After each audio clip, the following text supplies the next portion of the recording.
we'll discuss AST 4. So test 4.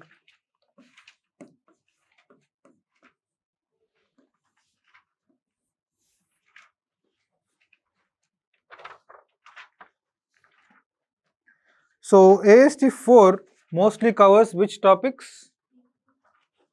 Economic anthropology, political anthropology and religion.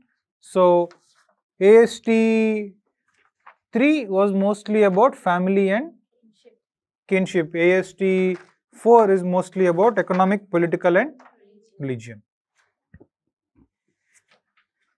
So what is the first question? First question is band and tribe. Again, very simple question. So whenever you discuss band and tribe, you can begin with first, who gave this classification? Yes? Who gave this band, tribe, this whole classification? Ellman Service. So you must definitely write, according to Ellman Service, we can classify the political systems of simple societies into 4 and draw the diagram. Uncentralized and centralized. Under uncentralized you have band and tribe. Centralized we have chiefdom and state. So you can discuss these things, chiefdom and state, and then band and tribe. And then you get into band. What is band? What are its features? What is tribe? What are its features? Here again, there is an excellent figure in Ember and Ember that is very good for referring to this content. I will share that picture with you. Yes. So if you refer to that, you will get various features of what is band, what is tribe, and so on. So just write band, and whenever you write this, first discuss general features like what is the population density, what is the community size, they are nomadic or not nomadic, these general social features. And after that, discuss, most of you are not writing this. You should write what is the political features of band. What are the political features of band? That is to say, here what is the kind of leadership? Band means they have a situational leadership. Leadership, most decisions are taken through consensus, and they only have informal leaders like not big men, headman. Big man is in tribe. Headman and big man are not the same. Headman, informal leaders like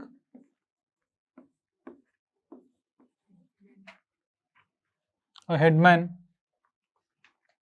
And then talk about how the whole thing is based. A leader's qualities are things like leadership is based on personal qualities like skills. Leadership is not hereditary or anything. So write all these political features and give some examples of band societies. You can give any hunting gathering societies like the Kung, the Eskimos, yes, the Arunta, all of them have band society. Then you go to tribe. So tribe, most of you have not defined it. So what is tribal political organization? Tribal political organization means it's a multi-local grouping. The multi-local grouping in which there are mechanisms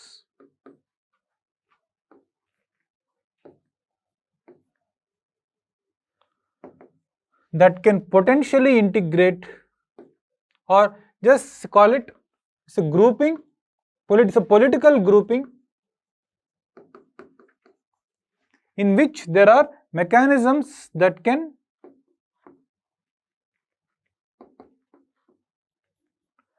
potentially integrate several groups residing in several places.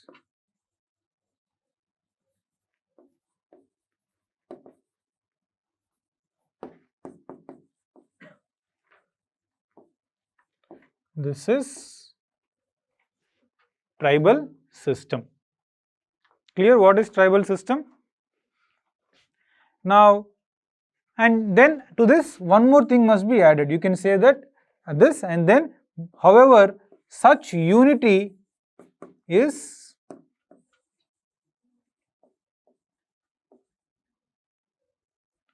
temporary. However, such unity is always temporary.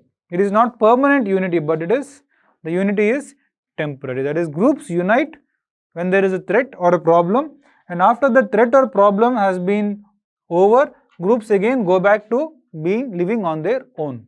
This temporary nature of this political unification must be expressed. So groups are uniting against a common threat, and after the threat or common need has been solved, groups again go back to living autonomously. So there is no permanent political structure. They can unite, but unite temporarily and again go back to being normal. That is tribe. And of course, now you can say tribal system can exist in various forms, and of these, the two major forms are kinship based systems, and here it is segmentary lineage, not complementary lineage. Segmentary lineage is one, and then second is age grade or age sets. Discuss what each of them is. Segmentary lineage is found among this Nuer and Tiv. Age grade is found among the Karimojong or the Keep Sigis. You find this among them and discuss what each of them means. And for segmentary lineage, you must draw a diagram. I will just share the diagram with you. You must draw that diagram and explain what this is. That's all.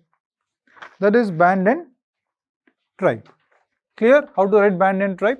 The challenge here is to write about tribe actually. Band is quite simple. And then tribe, you can also add other features like density is slightly higher, community size is slightly higher, and tribal system is found in societies which practice horticulture or pastoralism, and they also have reciprocity. That is tribe.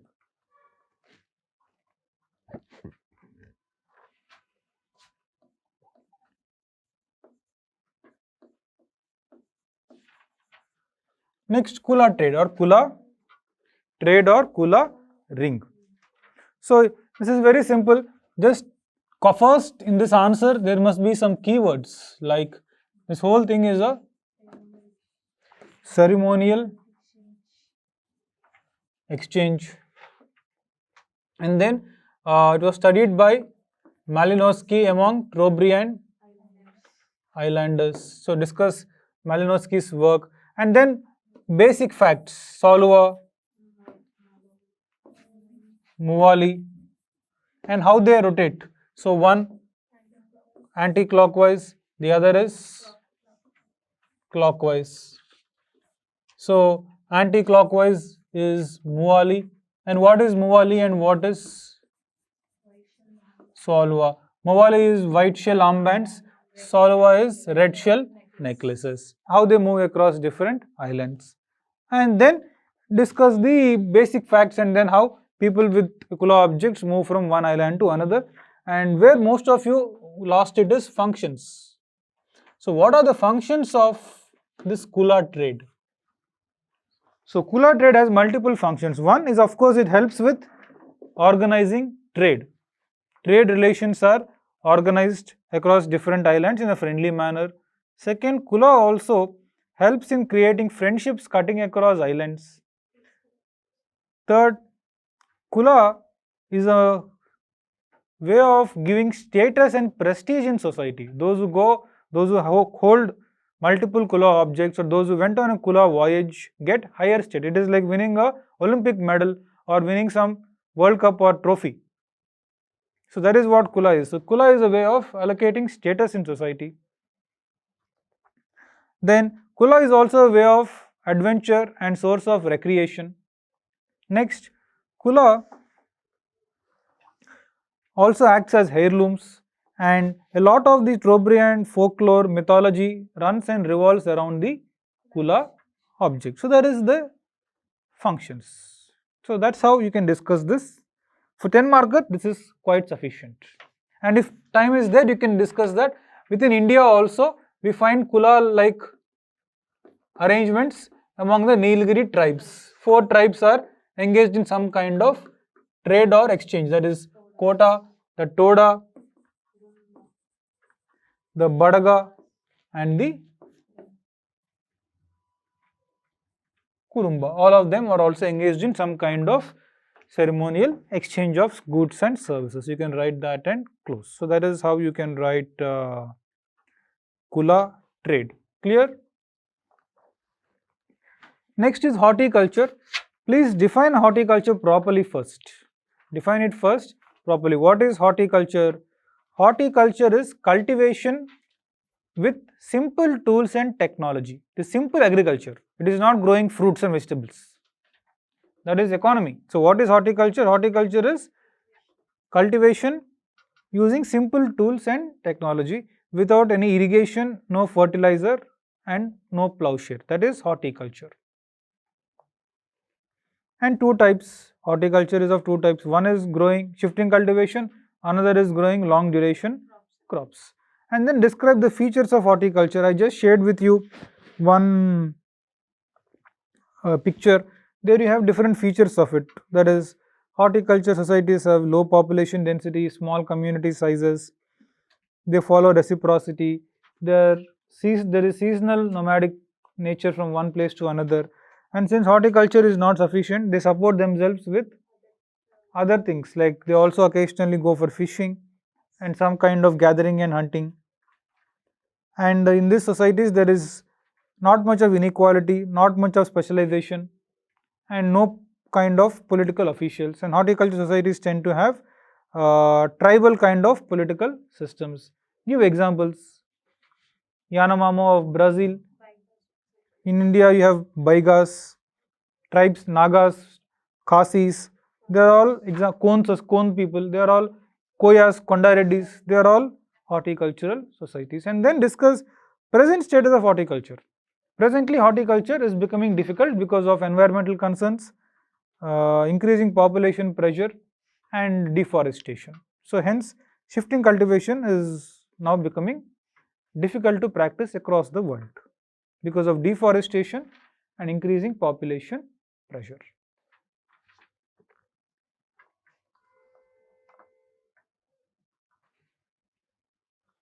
That's how you can handle horticulture.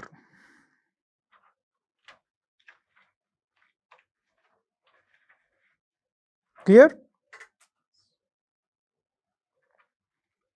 Next is reciprocity. Here you must first define what is reciprocity. Reciprocity is giving and taking without the use of money. And then who classified reciprocity into subcategories? Marshall Salins. So Marshall Salins divided reciprocity into 3 types. Then you have to define each of them. What are those 3 types? First is generalized. Second is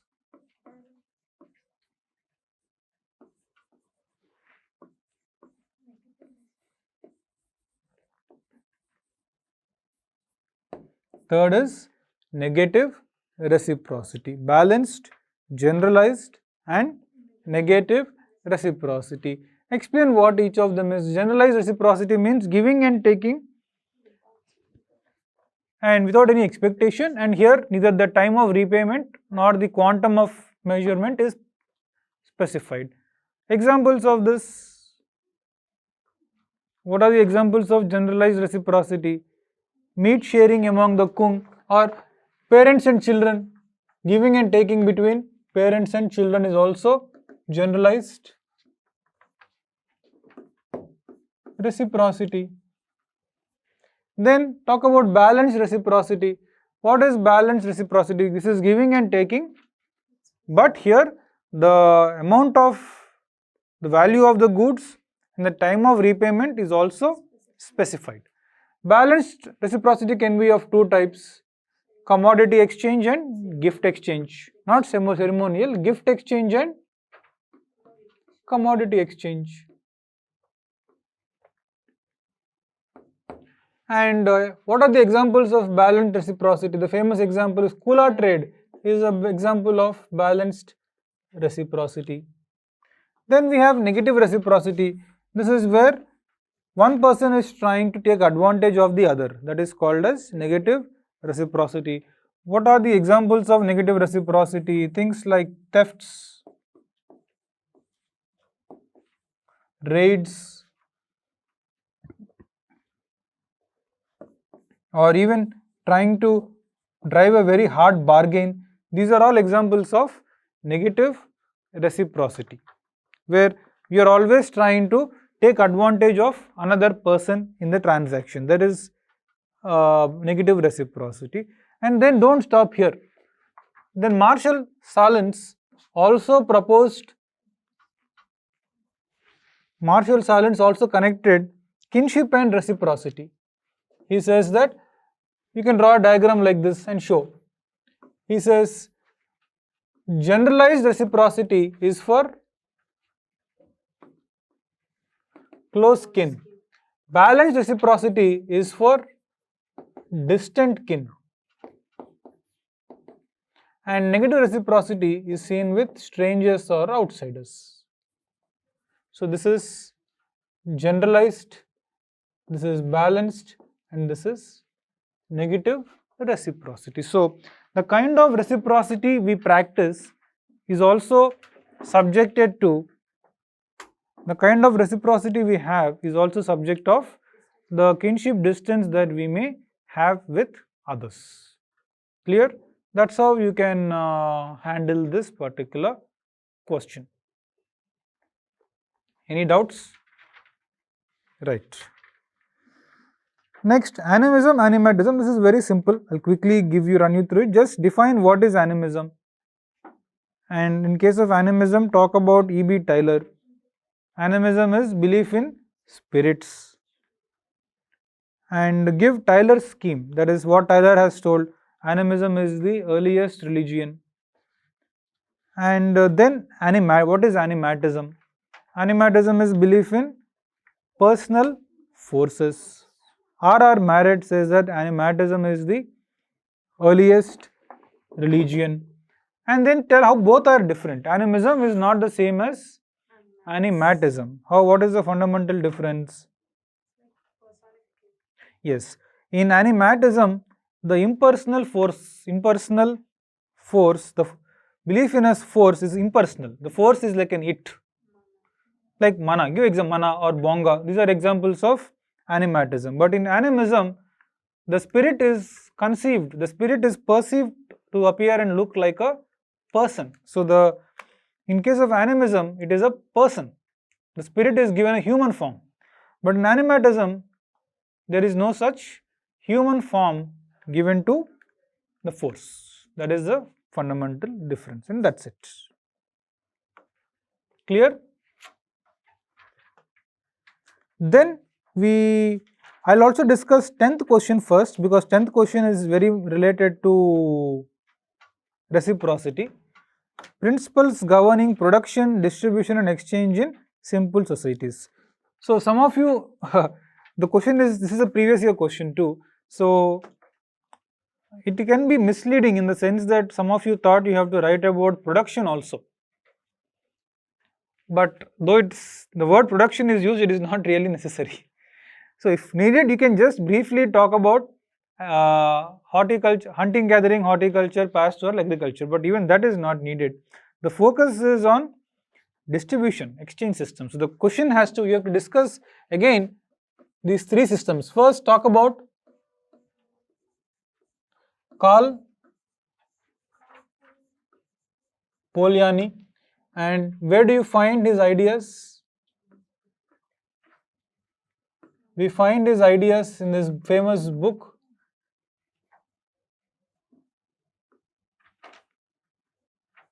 The Great Transformations. And there he says we can break it down into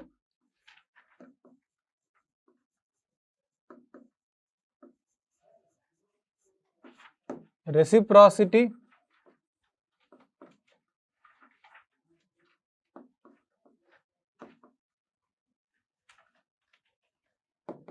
redistribution, and market. Reciprocity we discussed just now, the whole thing must be written again.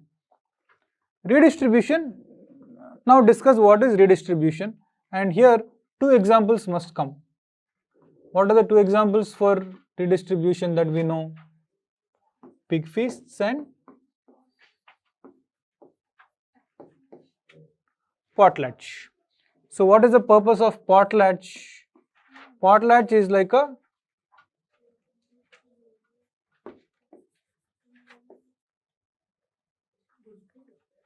leveling mechanism. Pig feasts are mechanisms through which we generate social credit. So what first define what is redistribution? Redistribution means it's a mechanism through which goods and services flow to a central authority and from where they flow back. Redistribution generally involves a figure like a chief. These societies are characterized by ranking, hierarchy, some inequality. That is, they are also called as rank societies. And then discuss how you can say redistribution. It can be serves as a leveling mechanism. That is, it distributes surplus among different people. Like in potlatch, if somebody has extra, they throw a feast and give away the extra surplus amounts to others. So discuss potlatch example. And redistribution can also help in generating social credit or help in giving goodwill to people, as we can see in the case of the pig feasts. So somebody has extra, somebody has a lot of, so what is this pig feast? I hope you all know this. Yeah, does anyone need clarification? Emma, Shravanti, Telsa evento? Pig feast, sir? Yes, Bobby. What are this? What is pig feast? So we discussed this, right? So in Melanesian societies, what happens?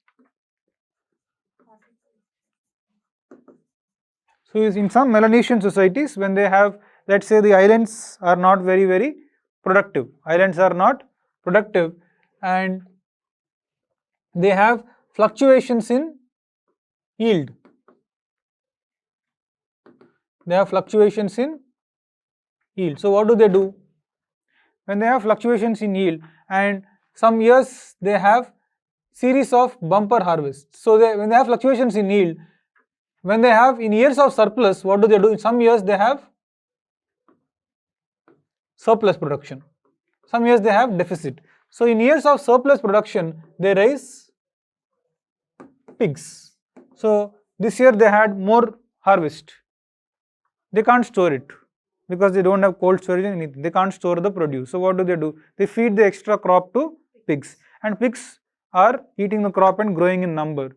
Next year, if they don't have food, what do? They kill the pigs and eat.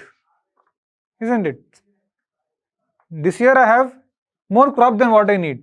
So instead of wasting it, I feed it to pigs. Pigs increase in number. Tomorrow, next year, if the crop fails or if I don't have enough crop, what do? I now use the pigs to meet my food needs. So that's how they do it. But if they have multiple successive years of bumper harvest, like they have 3 years,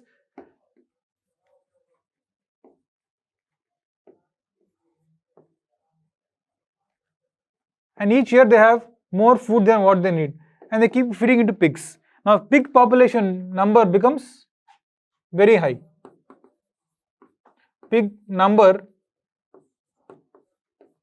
is now very high. Their population becomes very high. So they create nuisance now.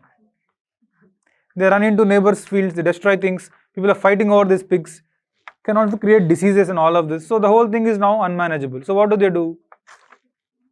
Pig feasts. Organize pig feast and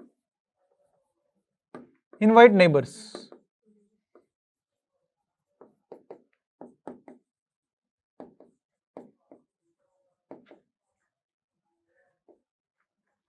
So this pig feast, what does it do now? One, it solves the pig problem. Second, you now invited your neighbors to the feast, so your neighbors have goodwill, they owe you back.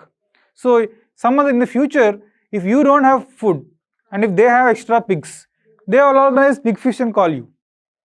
So what is it doing? It is creating goodwill or social credit across the villages. So somebody has more food, they organize a pig feast and invite others.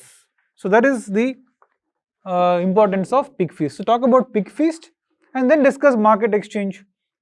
What is market exchange? Market exchange means where supply and demand forces determine prices. And then discuss what is market exchange is found in societies which have surplus productive economies like intensive agriculture. And market exchange can involve money or may not involve money. Money is not required. And where there is money, money can be of two types. What are the two types of money? You can have two types of money, yes. General purpose money. This is the kind of money that we use. And we can also have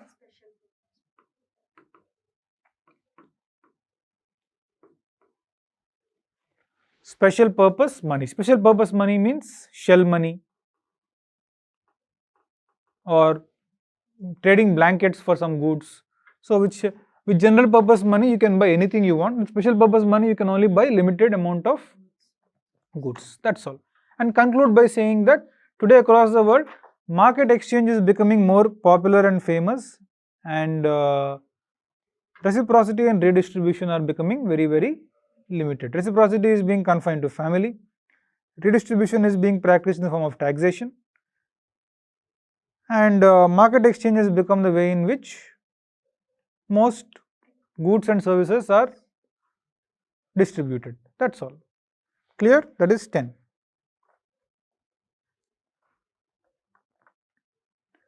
Seventh is also economic anthropology. So this is again very simple. Define what is economic anthropology, that is the study of economics of all societies, and with special focus on the economies of simple societies. And here say that economic anthropology has a specialty is that it studies societies, it studies economy as if it is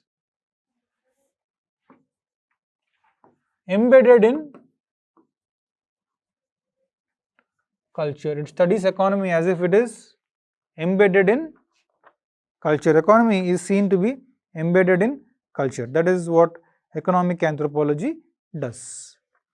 And then talk about substantivist and formalist debate. Very simple.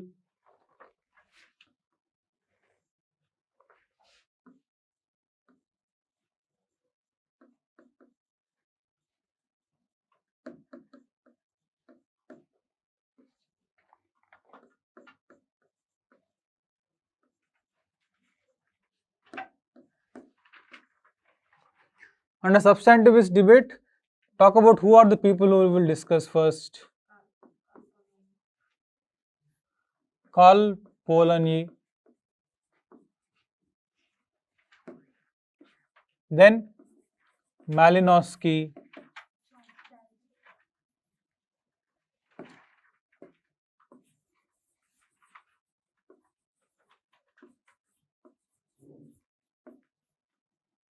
George Dalton. These are the three people who come under substantivist. And formalists includes people like Herskowitz, Schneider, Raymond Firth.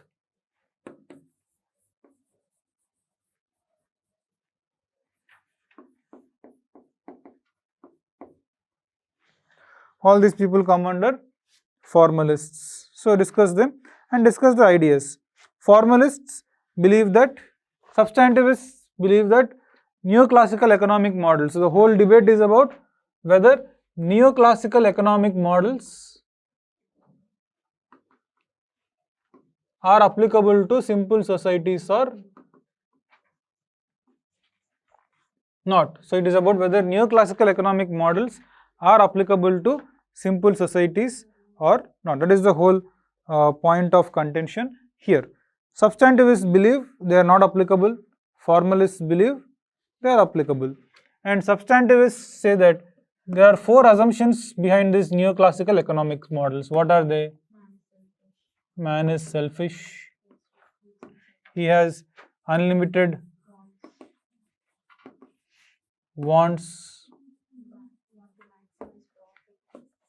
but limited resources, or there is resource scarcity, hence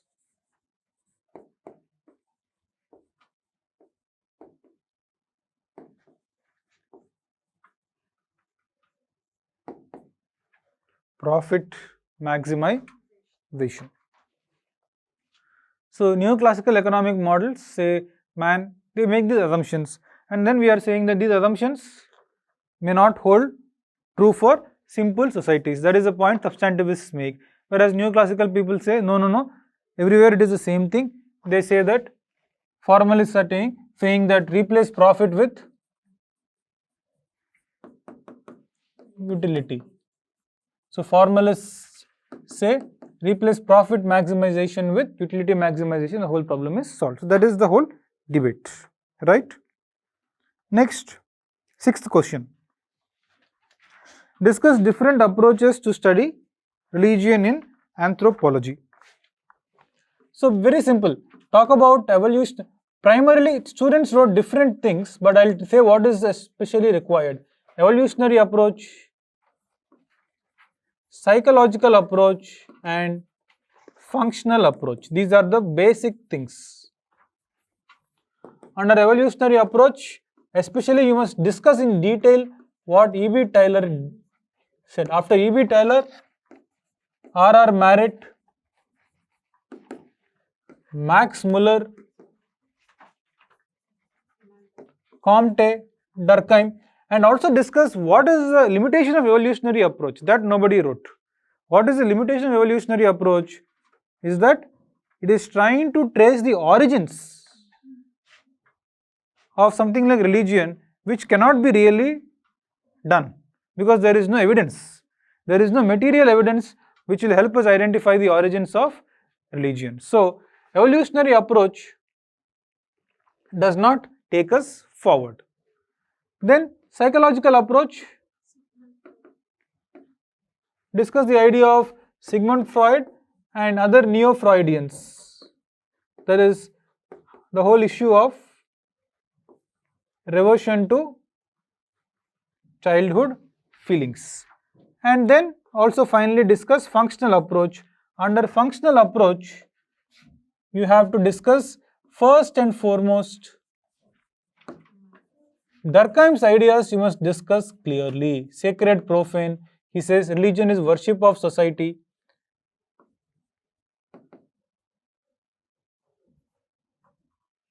And then also finally discuss Malinowski and say what does Malinowski say? He says the function of religion is to help overcome the individual needs. The function of religion is to help alleviate and overcome the individual needs such as anxiety, stress. That is Malinowski's theory. After this, you can add other thinkers. Some added other thinkers like some said cultural approach, Schneider. Others talked about symbolic approach of Victor Turner and so on. If you have time, you can add those, but these 3 must be discussed at this with clarity. Clear? That is the basic minimum requirement. Next, 9th question, because 9th is also religion. Explain different types of magico-religious functionaries with a special emphasis on shamanism. So, how many are there? First introduction. Magical religious functionaries are the different intermediaries, different religious intermediaries that we find across societies. So how many can there be? Shamans, priests, sorcerers,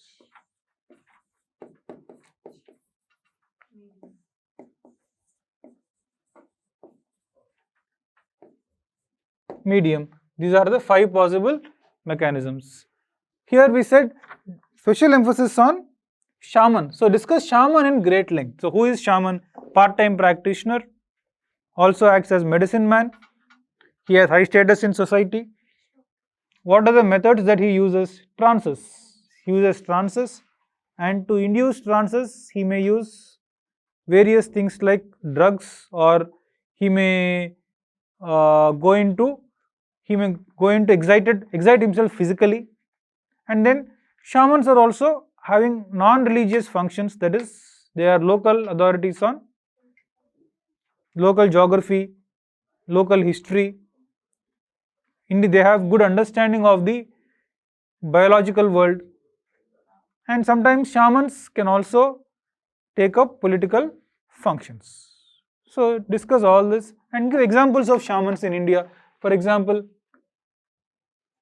Savoras have extensive belief in shamanism within India. And then others, very briefly, priests are full-time practitioners who enjoy high status in society. And how do priests communicate with the supernatural?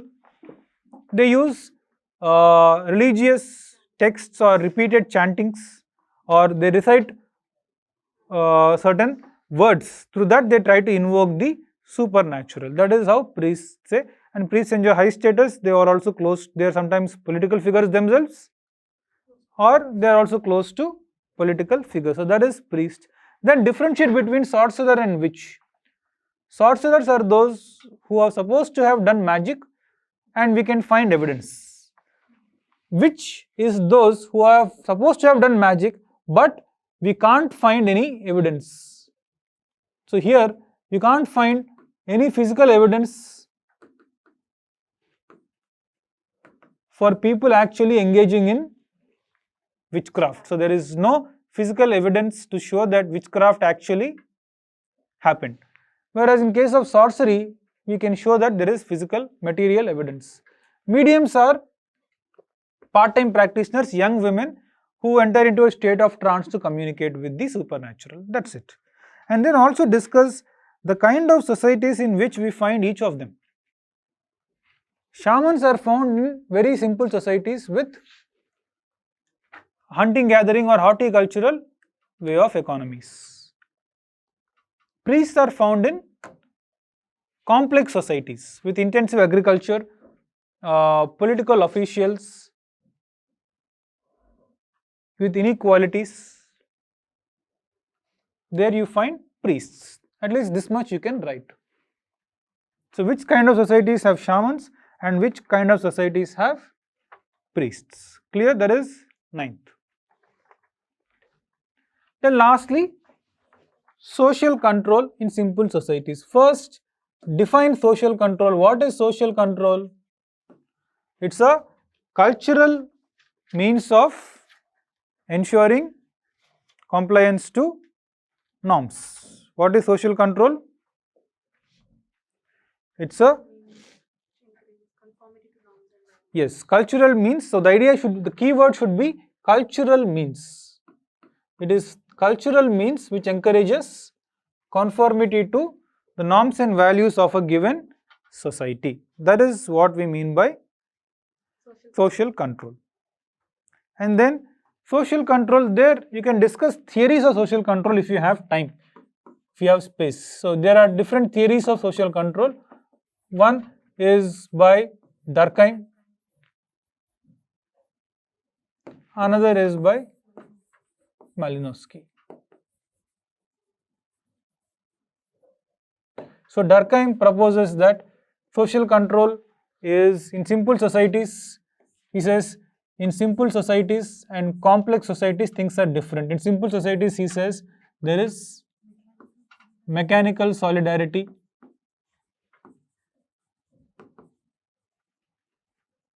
because everybody is similar. In complex societies, there is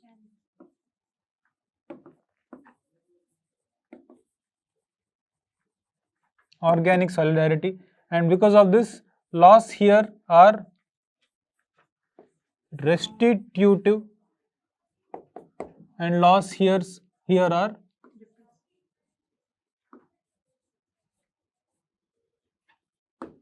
repressive. Restitutive, and here they are repressive. And Malinowski says, no, this is all wrong. Everywhere it is the principle of reciprocity through which social control is maintained. Then we discuss forms of social control. This is done. Then we discuss forms of social control.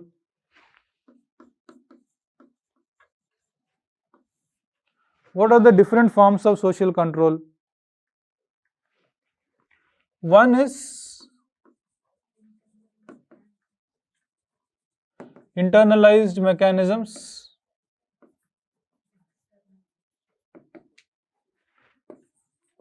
Another is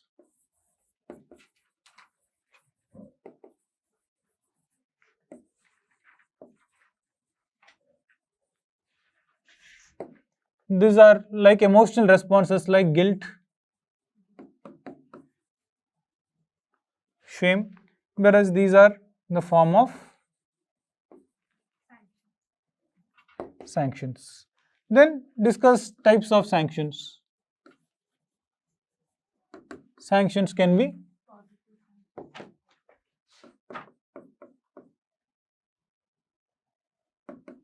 positive sanctions which encourage approved behavior, or you can have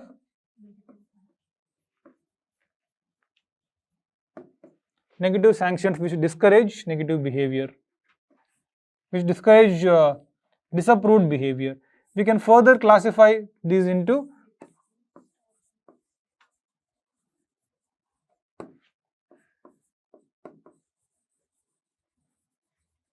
organized and diffused.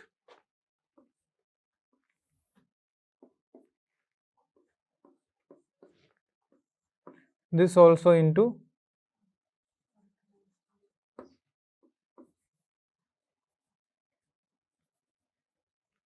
organized and diffused. That's it. And give examples. Organized positive means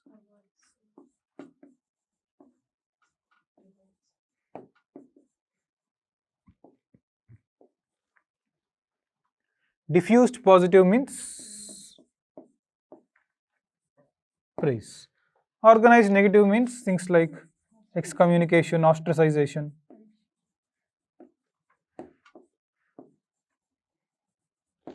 Diffused negative means ridicule. Yes, ridicule, avoidance, gossip, all of that. And then you can say societies evolve from simple to complex. Sanctions move from organized to diffused to organized. This is mandatory. On top of this, you can also write some more content that is there in Ember and Ember. In Ember and Ember, you find that there are some non-violent measures to resolve dispute, and you also have some violent mechanisms to resolve dispute. Under non-violent, he gives various things like community action, avoidance, negotiation, ritual apology, all that. Under violent, he gives raiding, feuding, duels, others. So you can also add this kind of things, right? So with that, we will also close our discussion of test 4.